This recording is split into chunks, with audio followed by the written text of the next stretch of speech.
재해가 발생하면 재해 지도를 가지고 대피하라. 정부에서 만든 지침입니다. 과거에 침수된 이력을 나타내는 침수 흔적도 같은 재해 지도는 어떤 내용이 담겨야 할지까지 법으로 강제하고 있는데요. 관리가 잘 되고 있을까요? YTN 데이터랩이 분석했습니다.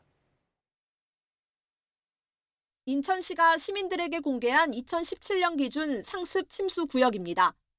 계양구 작전우체국 인근 55만 제곱미터도 여름이면 언론의 단골로 등장하는 침수 구역입니다. 지난달 이후 한 달 사이에 무려 3번이나 이런 피해가 반복됐습니다. 거의 사람 키만큼 물이 찼으니까. 인천시가 파악한 상습 침수 구역은 여의도 면적의 1.3배.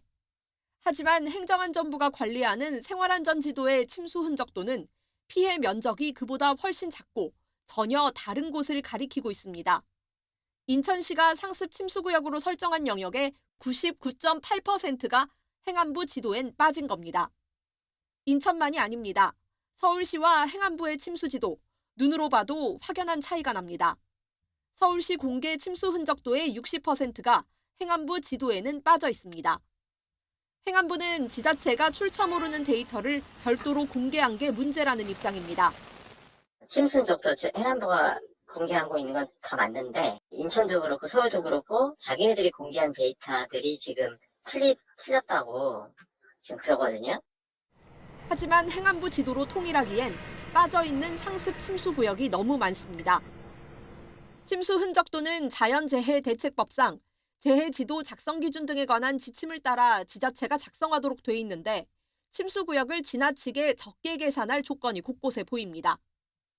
기초 지방자치단체에서 해요. 도로 같은 지표상에 흐르던 물이 집안보다 낮은 반지하 주택으로 유입된 경우에는 작성 대상에서 제외 가능하다 이런 조항들이 좀 있거든요. 예고 없는 비가 더 많이, 더 자주 오는 기후 재난의 시대. 시민들이 어떤 지도를 믿고 봐야 할지 누구도 속 시원한 답을 주지 못합니다. 그 안에는 절차나 방법은 있지만 실제로 이거를 어떤 데이터들을 어떻게 가공을 해서 어느 정확도로 어떻게 검증할 건지 이 중요한 정보라면 이걸 지자체 단위로 이렇게 알아서 하라고 맡겨둬야 되는가라는. 이런 가운데 물 재해 상황 관리를 맡고 있는 환경부는 도시 침수 지도를 공개하고 있지만 많은 지역이 미제작 상태입니다. YTN 장하영입니다.